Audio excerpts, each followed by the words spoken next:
Hello friends, lunch box recipe to paneer pulao. இந்த மாதிரி மோர் ரெசிபீஸ்க்கு நம்ம மாலஸ் ஹெல்த் இன்ஃபோவை மறக்காமல் சப்ஸ்கிரைப் பண்ணுங்கள். 200 கிராம் பன்னீர் எடுத்து கட் பண்ணிக்கலாம். கட் பண்ணிவிட்டு லெமன் ஜூஸ் கொஞ்சமாக, ஒரு ஸ்பூன் காஷ்மீர் சில்லி, கொஞ்சமாக சால்ட் ஆட் பண்ணி நல்லா பிரட்டி வச்சுக்கலாம். இப்படி பண்ணுறதுனால உப்பு, உரப்பு, புளிப்பெல்லாம் நல்லா அந்த பன்னீரில் இறங்கியிருக்கும். டேஸ்ட்டு சூப்பராக இருக்கும்.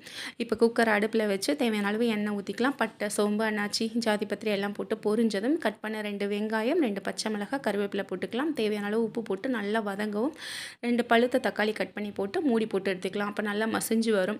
இந்த ஸ்டேஜில் நம்ம இஞ்சி பூண்டு பேஸ்ட்டு போட்டு 1.5 ஸ்பூன் குழம்பு மிளகாத்தூள், 1/2 ஸ்பூன் வத்தல் பொடி, ஒரு 1/2 ஸ்பூன் கரம் மசாலா போட்டு 4 ஸ்பூன் தயிர் போட்டு நம்ம ரெடி பண்ணி வச்சுருக்க பன்னீரையும் போட்டு மூடி போட்டு எடுத்துக்கலாம். எண்ணெய் பிரிஞ்சு வந்ததும் 1க்கு 1.25 தண்ணி ஆட் பண்ணுறேன் நான்.